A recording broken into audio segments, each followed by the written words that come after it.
K-Rock 955, it's Tom, Lingy and Loggy. Very excited for this next special guest, guys, because he is absolutely blowing up right around the world. It's incredible to see. Absolutely incredible. And if you haven't heard his name, well, where have you been?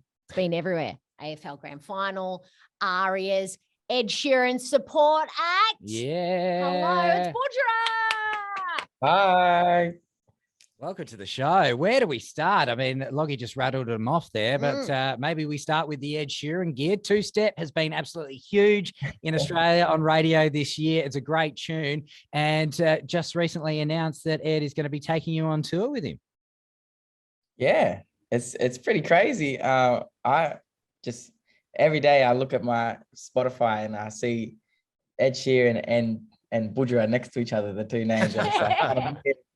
And now yesterday the tour was announced, and so everyone's messaging me like, can I get tickets? All my aunties and uncles are like, oh yeah, everyone wants to come, and my cousins. It's pretty crazy. And for us here in Geelong as well, Budjerah, you were part of a very, very special day just recently, performing at the Grand Final in front of lots and lots of Happy Cats fans. What was that like? Great experience? Oh, it's pretty crazy. I really enjoy AFL. I love the energy of the crowd, and it's a pretty intense game too. But yeah, it was really cool, like walking out to 150,000 people in person, and then I can't even imagine how many people watching on TV. And it was performing with Temper Trap, and they're one of my favorite bands ever. So yeah, just quickly, you may not know, but you probably do know that Cameron Ling was on stage at the Grand Final as well, handing the Premiership Cup to Joel Selwood and Chris Scott when they did win. What you might not know was that Temper Trap actually asked him to sing the song. and he turned it down and said, give it to one of the young guys coming up. So I think I heard about that somewhere. My real words are actually, give it to somebody who can sing and has rhythm and can. I wouldn't have been a hit at all. Love. No, you of course. Come on, mate. You're great. You know. But like Budjerah, this is very exciting because I'm guessing if all the aunties and uncles are asking for tickets for Ed Sheeran, is anyone saying, "Hey, get us to the Arias"? 3 nominations. This is unreal. Yeah, it's pretty crazy. I didn't think I was going to get nominated for any this year because I got 5 last year. So I was just like going to sit back and just watch it on TV this year. But now I'm going, and this time I'm taking, my mum and my dad and my managers. Last year we were only allowed one person with us. Yeah. Because of COVID. But now, my dad's going to come, and it's going to be real fun. He doesn't know. He just wears boardies and t-shirt all the time. We live at the beach, so we're going to have to get him dressed up for this. So it's going to be, I think that's going to be more fun than actual Arias. Are you finding you're having to keep a lid on it? Because I mean, particularly this year's been huge. As you say, you got 5 noms last year, so it's not like it's been really sudden. But I imagine it might feel a bit that way. I mean, you've had your international distribution deal announced kind of this year. You've had the Grand Final. You've got the Ed Sheeran gear going on. Is it hard to kind of maybe do a reality check every so often? No, every day. Like we got. You can't see it, but my Ari is like off in the corner there. But every day, like I just think like, holy moly, this is like really happening. And I always ask my parents, like, did that happen? Like, we just got back from we just went to Hawaii for a holiday, and we've never, we just grew up in a small town, so we never had that when I was younger, going just to go on a holiday to Hawaii or even travel overseas like I did this year. So it's just been really like crazy seeing, a magnet that I got from Los Angeles on the fridge. Oh, and that's so cool. Yeah, it's pretty crazy. Well, look, it is a dream lineup, the First and Forever Festival. And Briggs has been one of the main partners that's thrown this together. Did Briggs give you a call personally, or how did it work out that you got on the bill for this one? No, I didn't get any personal calls.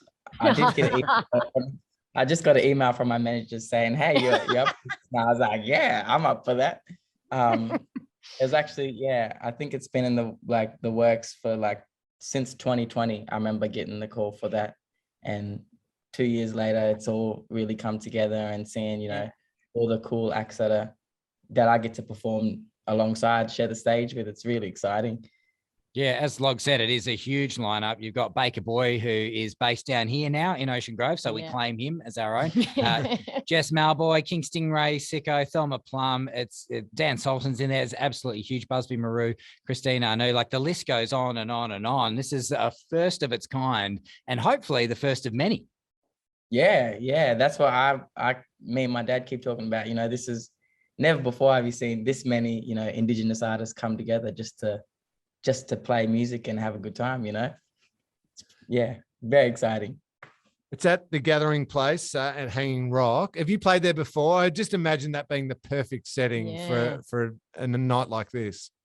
I've never been there, but, you know, looking at the history of it, like, man, it's definitely the perfect spot to have it, you know? Little tip. If this is your first visit to Hanging Rock, if you see a rock with 2 bits sticking up and there's a little hole, don't climb through the hole because people don't come back. They just disappear. That's that's my understanding of the story of the picnic at Hanging Rock.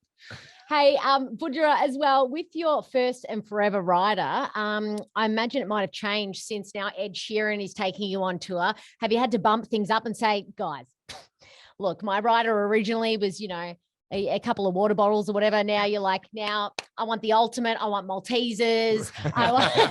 Like, what's on your rider now? Are you going to bump it up now? Well, I've just put I got a new tour manager, and we were just looking at the rider yesterday. Yes. And there was things on it I didn't know we had on it. And so we're actually putting stuff on it. We're just getting, you know, I just want some, you know, sweet chili chips on it. Yes. And maybe some tea and honey. I'm a very simple person. I don't need a lot. Just as long as I can get to the toilet and get on stage, that's all I need, really. No, ask for everything. Yeah, look, we are very excited for you. Sunday, the 27th of November at the Gathering Place, Hanging Rock, First and Forever Festival. Mate, we are so it's been amazing watching your rise over the last few years, and we just hope you go from strength to strength. The Ed Sheeran stuff, the tour is going to be incredible, but tickets are on sale now for First and Forever. Chukas for the show, and hopefully we can catch up with you again real soon. Thanks. Yeah. On Lingy and Loggy on K Rock 955.